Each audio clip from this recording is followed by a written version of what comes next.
Commission, I think it is. Yeah, yeah.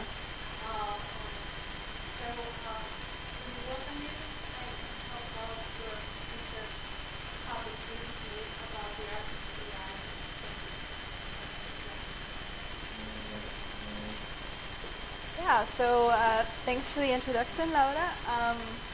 I'm here on a Fulbright grant. I recently finished my PhD at Scripps Institution of Oceanography, and so my doctorate, like Laura said, has to do with, one chapter is on the Arctic, the other chapter is on aerosol cloud interactions in the Maldives. I'm not going to talk about that here, but maybe next time. So today I'm going to talk about this study that was published in February in PNAS. It's the observational determination of albedo decrease caused by the vanishing Arctic sea ice.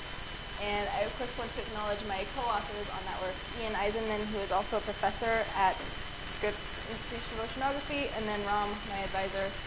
And I'm talking in English. If anybody has, if I talk too fast, let me know, or if anything's not clear, and I can go back. So for people who are not necessarily familiar with the Arctic region, the Arctic sea ice has been shrinking over basically the entire record of observations which we have. So we have a satellite measurement of the ice fraction in the Arctic, which goes back to 1979, measured from microwave satellites. And we can see that there's pretty much a consistent decline in the Arctic ice over this time period, particularly in the past decade. There was a record ice minimum which happened in 2007, and then there was another one which happened in 2012, which was even more than this record minimum in 2007. And so on the right, we see this is the visualization of what the ice fraction was in 1979, and the bottom shows what it was in 2012, which is the lowest record minimum ever observed. The shading shows the rate of change. And so there's substantial changes happening in the Arctic, and what that actually means in terms of the physical climate system is an interesting question. So why do we care if the ice is changing if we don't care about whether polar bears have a place to live? From a physical standpoint, if we decrease the ice area, it decreases the albedo. And some terminology, albedo is the amount of solar radiation which is reflected back to space. So it's basically the reflectivity, it's the brightness of a surface. So if you have a white surface, like say sea ice, it has a very high albedo, it's going to reflect more of the incident sunlight back to space. And you can compare this with dark surfaces such as the ocean, which has a very low albedo. It's a dark surface. It absorbs more of the sunlight that hits it. And this is particularly important in terms of the Arctic and the Arctic sea ice because we have something called the ice albedo feedback. So if we have the ice retreating, it replaces this white, bright surface with dark underlying ocean. More energy is going to be absorbed into the system. This is going to raise the temperature, cause more ice to melt, and then we have a darker overall surface, which puts more energy into the system, and it's basically a feedback in that way. So it's important to understand these changes happening in the region. And another thing to note, and I'm going to talk a little bit more about this, is that the albedo of the ice itself changes seasonally. So there's a seasonal cycle to the albedo of the ice, and it can change with other factors, such as deposition of dark, basically soot particles, aerosols, the other thing which I deal with, but not today. These dark pollution particles can land on the ice, and they decrease the albedo in that way. And one more thing to note here is that clouds have high albedo, so clouds are generally very white, especially low clouds. They're white, they reflect sunlight back to space. So if we have changes in clouds which are coincident with these changes in sea ice, we might see a different overall effect on the albedo than we would otherwise. And so the questions which we had going into this study, first is we know that the ice is changing in the system. How much does the albedo of the Arctic change as this ice is retreating? And second is how much extra energy is going into the system because of this albedo decrease. And then might there be any compensating effects which can mitigate the decrease in albedo? As I mentioned, clouds. So if the ice retreats, then we have open water, but if low clouds form over that open water, then we would have a high albedo surface instead, and it sort of might buffer that decrease in albedo in the system.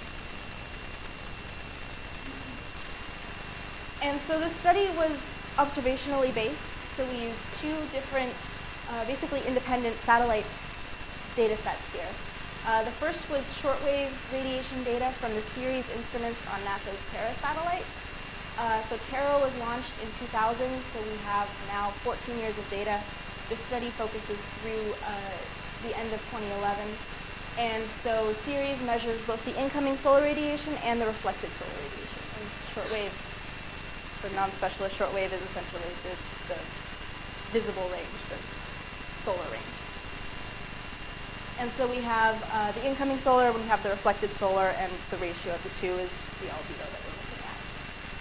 And then we also use both clear sky and total sky values. So clear sky has been filtered to remove the cloudy scenes. Total sky is what the satellite actually observes under all conditions.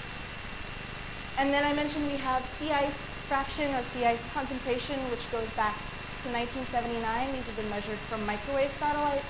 SSMI is the longest running, but SMR and SSMIS are the other microwave satellites that are orbiting and making measurements of the ice fraction. And it's archived by the National Snow and Ice Data Center.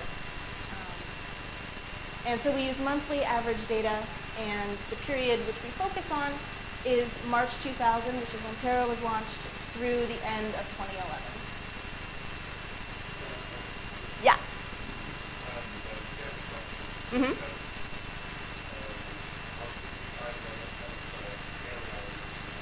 So it's a 25 by 25 kilometer grid. It basically looks like this.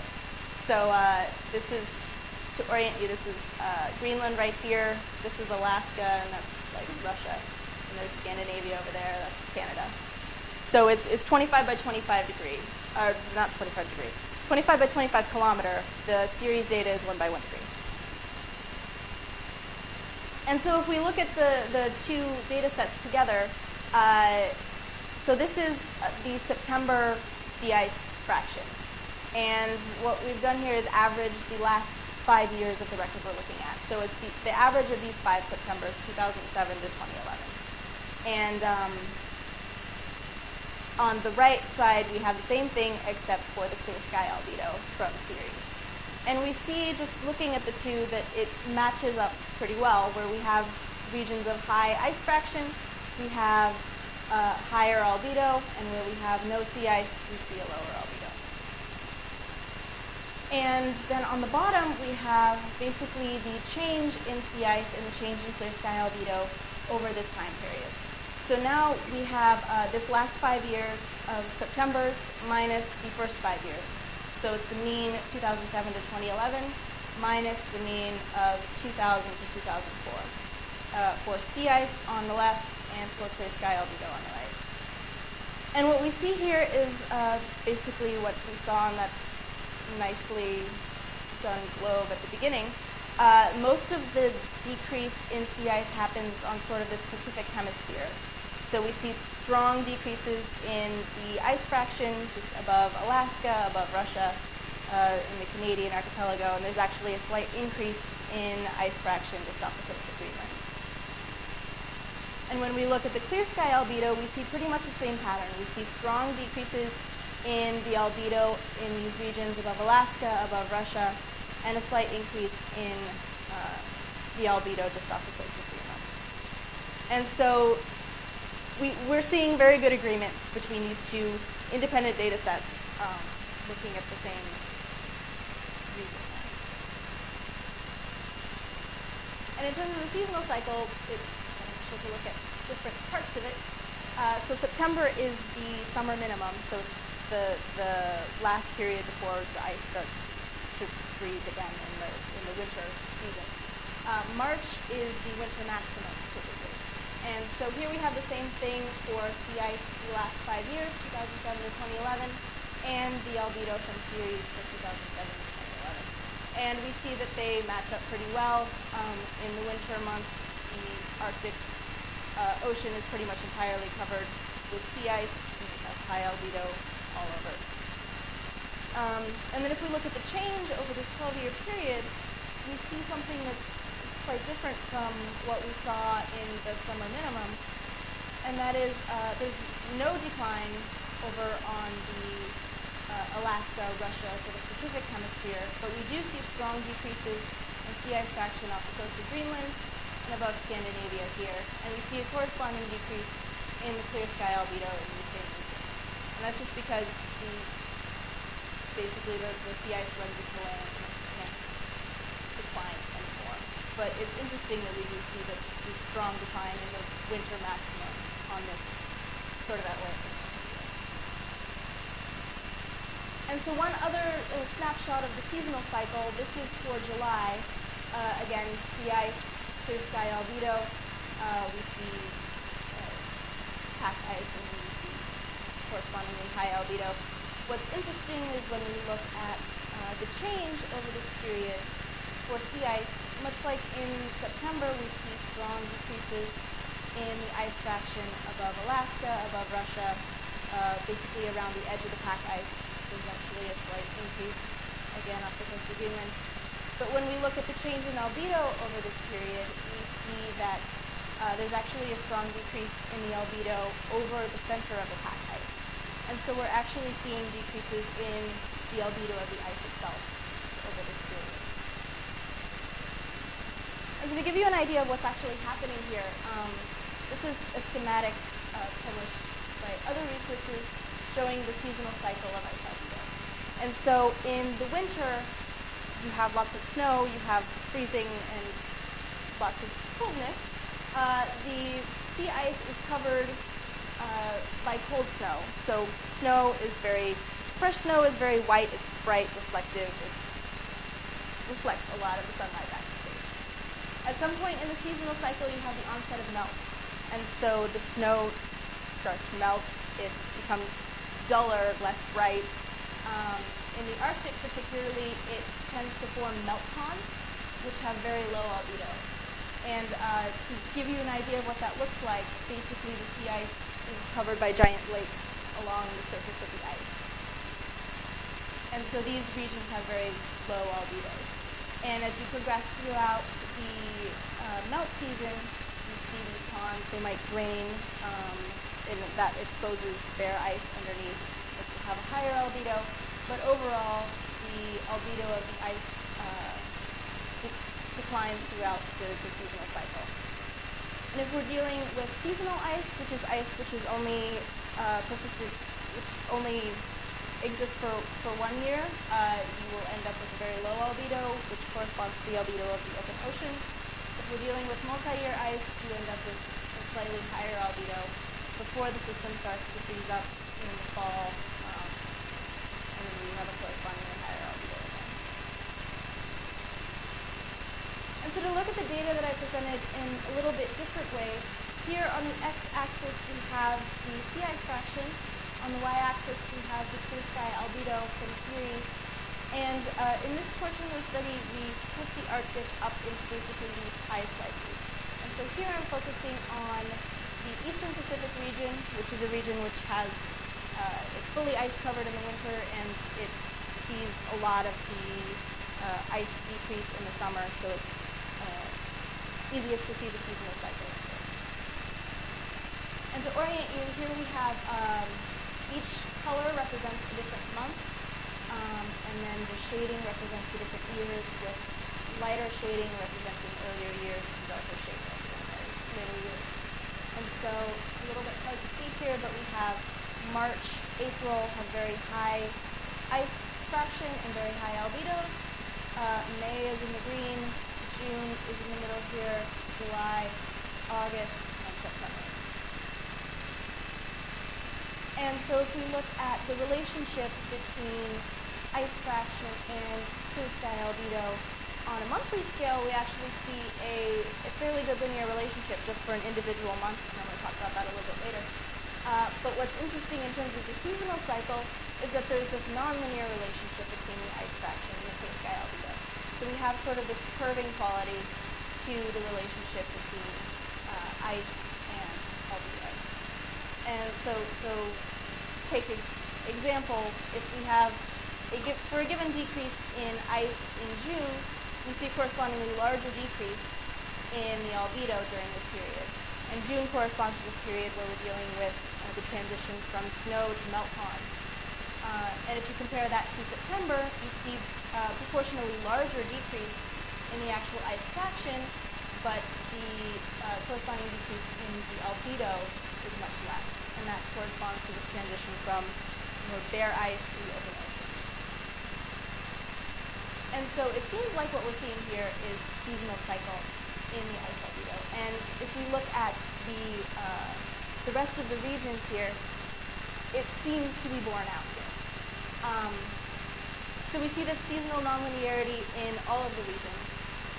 Specifically, if we look at these two in the blue here, these are the regions which correspond to Greenland and above Europe. They have a much lower ice fraction overall, but we still see this distinct seasonal cycle in the albedo ice relationship, rather than following along the lines of the more ice-covered regions. And so this nonlinearity appears to be a function of the seasonal evolution of the ice albedo itself. And so we wanted to sort of test this hypothesis. And how we did this was to compare with actual in situ measurements made along the surface of the ice. And so in the black here, we have, in the black and also the gray, we have ice albedo is actually measured on the surface of the ice from a field study that was previously published. And so we can see in March and April we have very high albedos. There's very little variability. It's mostly fresh snow with very high albedos. At some point we have the onset of melt, and the albedo decreases, and also we have a lot more variability in the albedos which are measured over this period. And that basically corresponds to the schematic which I showed before. So you'll have melt ponds which will have very low albedo, or maybe some parts of fresh snow where you have higher albedo. And so these were measured actually on the surface of the ice. And so in order to compare what the satellite sees to these in situ measurements, we did a couple of things. First, here we only focus on the region right centered on the pole. And then what we did was take the relationship, use the relationship between ice and albedo and extrapolate this out to what 100% ice cover would be for each of the months. And so this gives us a measure of what the actual ice albedo as opposed to the regional albedo is. And then from this we convert from the planetary albedo, which is basically what the satellite sees, we convert to surface albedos using constants that are found in the literature. Because planetary albedo is going to differ from the surface albedo due to the effects of scattering and reflection within the atmosphere. Yeah?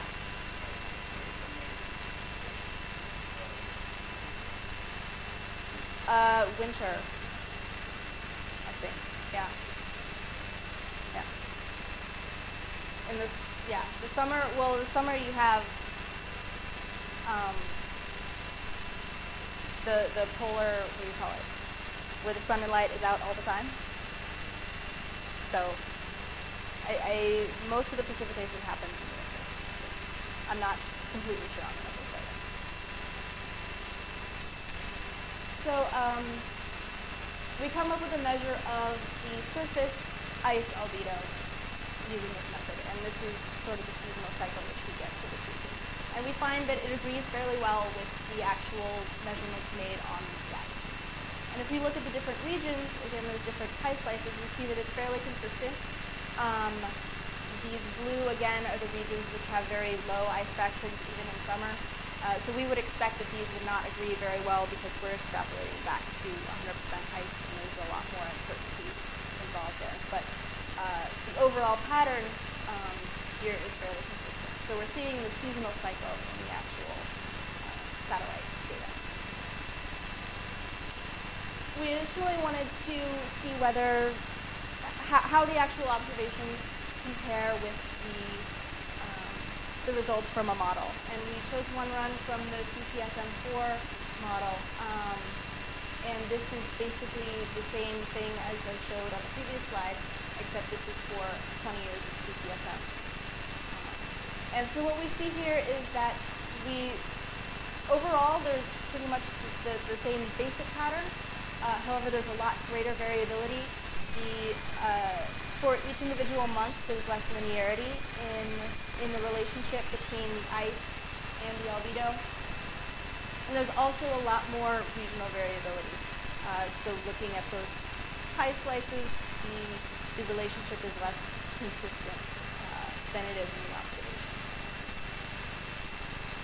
And you can see that here. So the gray lines, if you can see them, not super good here, but the gray lines correspond to the CCSM model, just fit through the entire seasonal cycle. The black lines correspond to the observations. And you see that more or less they match up, sometimes better and sometimes worse. So there's a lot more variability, but overall this is within the instrumental uncertainty. And so I've been focusing on the seasonal cycle and the nonlinearity there. And I briefly talked about it, but the relationship between sea ice and clear sky albedo for an individual month and an individual region is actually fairly linear. And so we use this highly linear relationship for each month and for each region in order to estimate what the albedo would have been, or actually was, back to 1979, which is the first year of the ice fraction record. And so we fit a total least squares model to the sea ice and the clear sky albedo, and then we apply this linear relationship to the 20 years previous to the series data being available. And so we use this linear relationship to estimate this clear sky albedo just by month, by region, how much of the clear sky. And so I've been talking about clear sky albedo.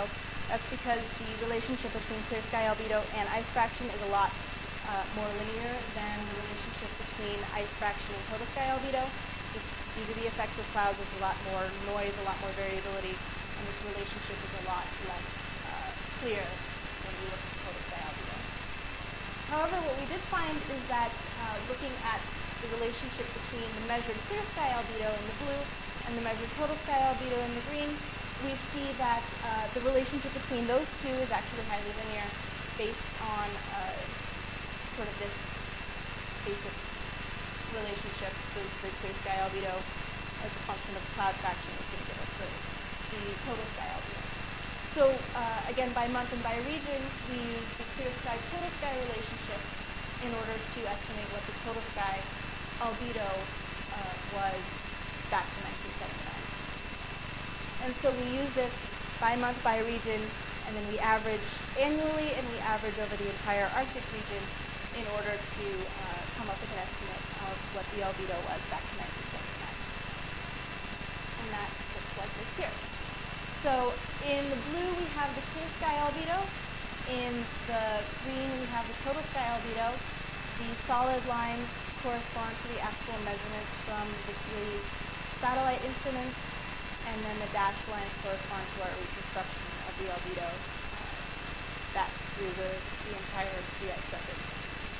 And so what we found here is that the clear sky albedo over this entire period has decreased by about 6%. So in other words, in 1979, we would expect that the Arctic as a whole would reflect 39% of the sunlight back to space. In 2011, it only reflected about 33% back to space. And in terms of total sky albedo, we see a decrease of about 4%. So it goes from about 51, 52% down to about 48, 47% being reflected back to space.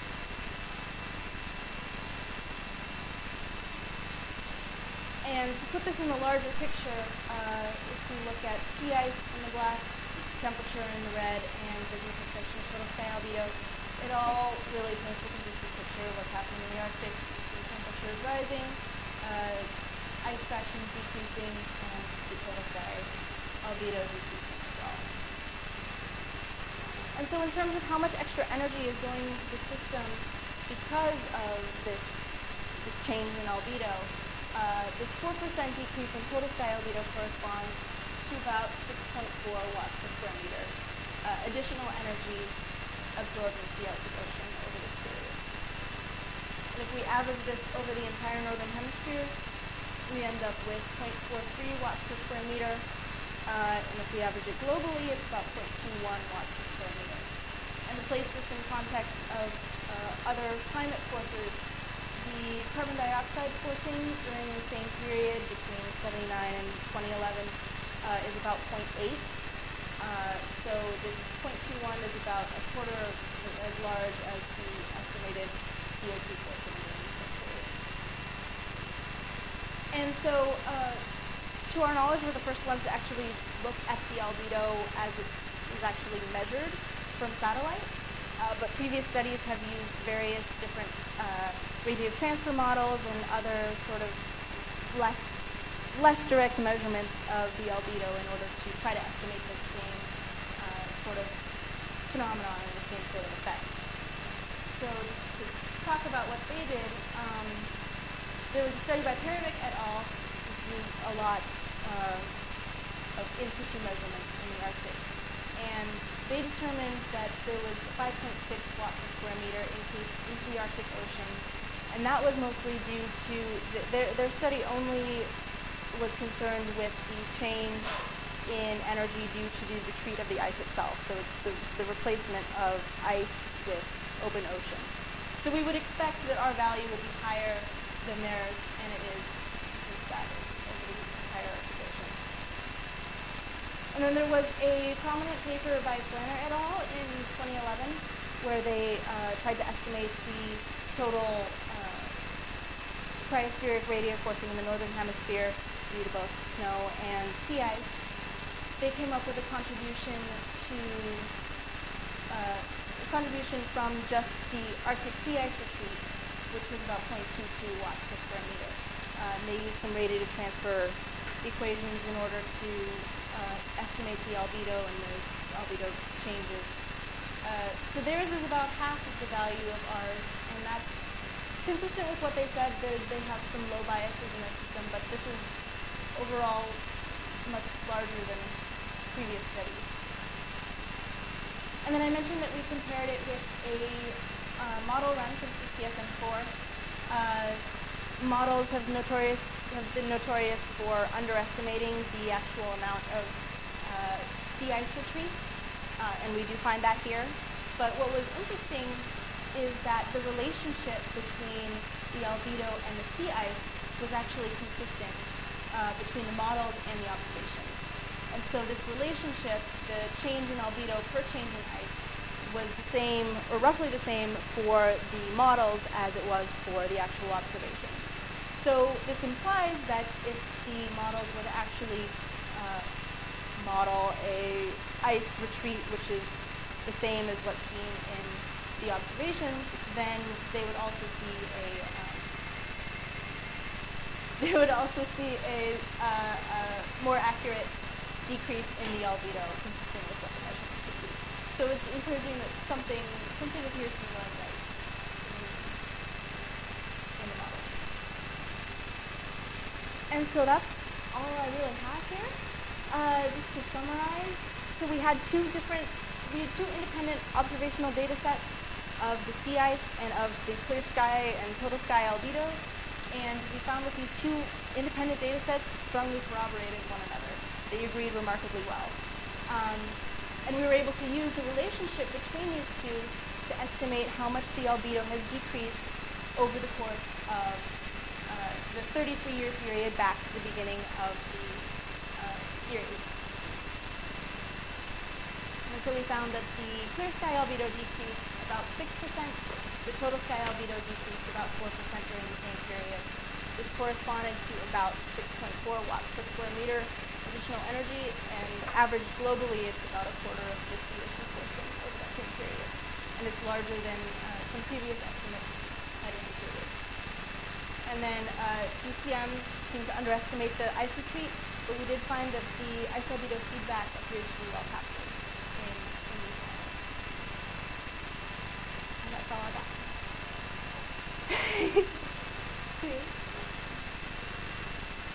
This one? Okay. Yeah. Yeah.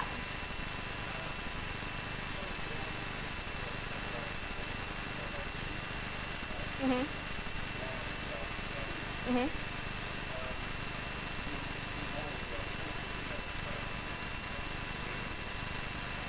Mhm.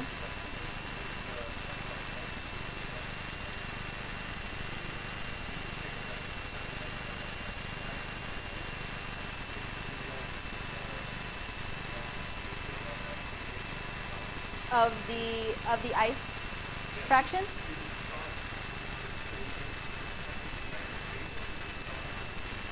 So that's interesting. You can sort of see it here. So there's a pretty, overall the trend is declining, but in the past decade it's been a much greater decline. And other people have looked at this, and the slope through the entire observational record versus the slope just through the past 20 years or so, the last 20 years have seen a much steeper decline. So, yeah. Yeah, most of it is.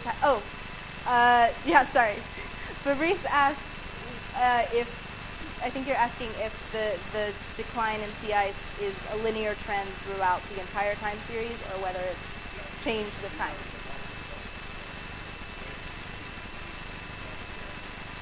And so that is an interesting thing. So yeah, the decline in ice has happened mostly in the past 10 years or so. There's been a much more rapid decline in the ice than in the previous 2 decades. But what we do see, and you can sort of see this looking at the color coding for an individual month. Actually, this one here. So the different shading correspond to the different years. So the lighter shadings correspond to I think this one is 2000, this one's probably 2011. And so the relationship between the two is not actually just a function of the temporal time series. So the relationship between the two seems to be independent of the actual, it's not strictly a product of both of them are seeing a decline with time, but the relationship seems to be more robust than that. Does that answer the question?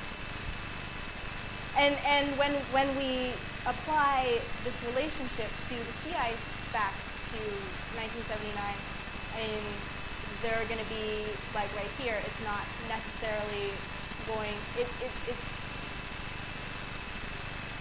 still going to be,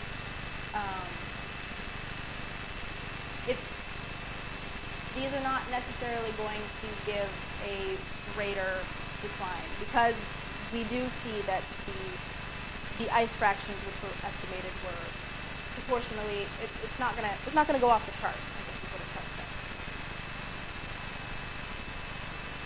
Yeah.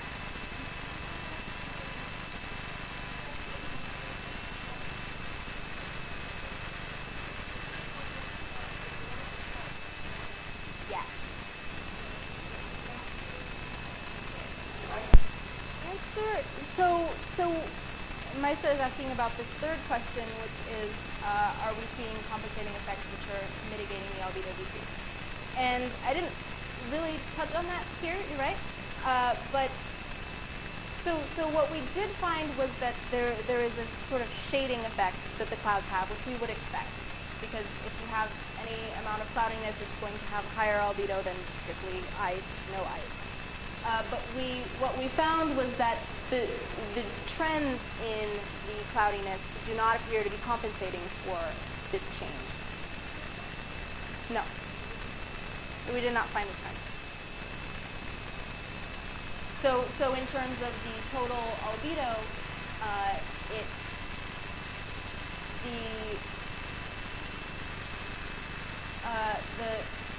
the total decrease in the total sky albedo is less than the decrease in clear sky albedo, but there don't appear to be any significant increases in clouds to due to this relationship between clear sky and total sky albedo. It's fairly consistent over this period from what we can see. Yeah.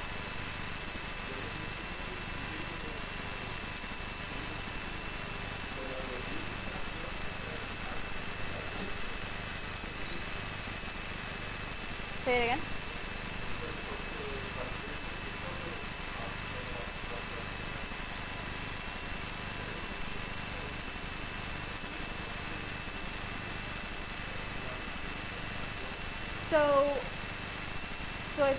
So you're asking about looking at the trend in the solar energy rather than the change in the trend in albedo. And this is basically just a nicer way of looking at the absorbed solar energy. So the albedo is determined at the very end. So we determine this using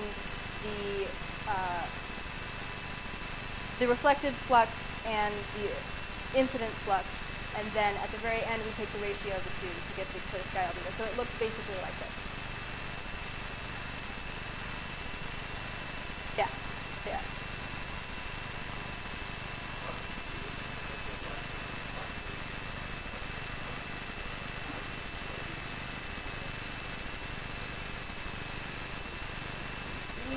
Yeah. So I am not a modeler at all. But this is interesting, right? So when we were looking at the model, when we were looking at those sort of, he asked what could account for the greater variability that we see in the models versus the observations. And when we were looking at the sort of the overall picture of the ice and the albedos for the models, when we look at the observations, we see that there's a fairly consistent pattern in terms of where, in terms of the seasonal patterns of ice and albedo. So particularly ice, we see most of the decline throughout the melt season happens over Alaska, it happens over Russia here. When we look at the models, we would see declines in ice which happen in different places. So supposedly the CCSM4 has a lot better ice dynamics than CCSM3. I'm not super familiar with it, but from what I saw in terms of this, there seems to be a lot more variability compared to what the observations are. So it would see declines in places that in the observations we did not see declines. So I suspect it has something to do with that. Just, yeah, that's a question that I'm probably not qualified to answer. And somebody can tell you about all of the things that go into the model.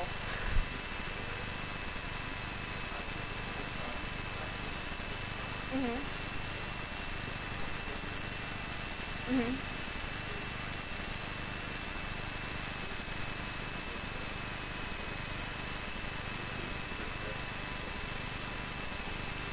And it's really complicated, right? Because, I mean, you're looking at the surface, it's not at all a flat surface. And in terms of what is actually reflected, there are additional uncertainties associated with the angular distribution models. We think that the series data are actually pretty good. I've talked to the series people, and they're fairly confident in what it's doing over the Arctic. But yeah, in terms of modeling this, and in terms of observing this, it's a really complicated system. There's a lot of small scale changes here, and yeah, it's a complicated system. Yeah.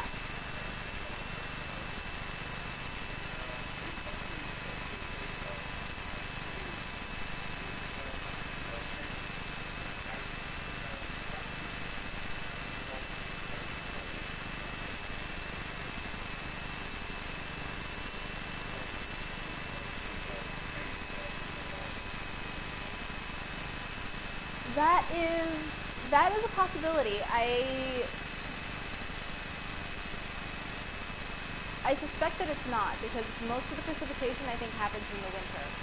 So it's possible. I suspect that the changes in the albedo which we see, like this here has to do with sort of a shifting in this cycle here. So if you have an earlier onset of melts, you're going to see a decrease in albedo in this period right here, which is going to be larger than it would be otherwise. So in terms of precipitation changes, our study doesn't really focus on the causes. It focuses on, we have this set of observations. What is it actually saying? What effect does this have on the climate system, rather than saying, you know, what are the ultimate causes? That's an interesting question, and somebody who has money to go out to the Arctic and actually measure precipitation and measure, you know, black carbon deposition, because it's a huge range. Yeah, that's an interesting possibility. Yeah. Which one?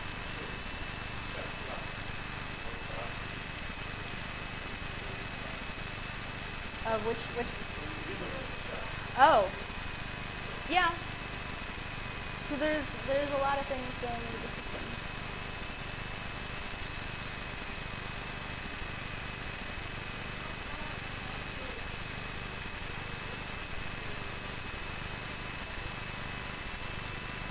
In terms of the series data, or the...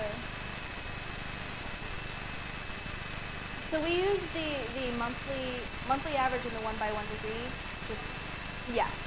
I think you can get a little bit better, but in terms of looking at the overall trends and in terms of averaging over large areas, I think 1 by 1 degree and monthly average captures it fairly well. From what we see.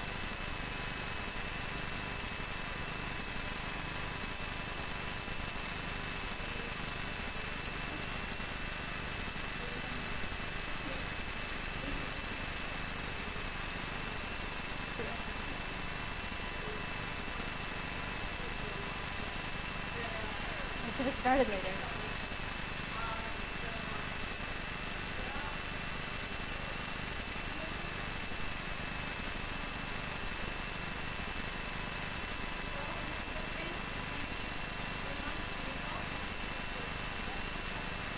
Yeah, next time. Still writing that up.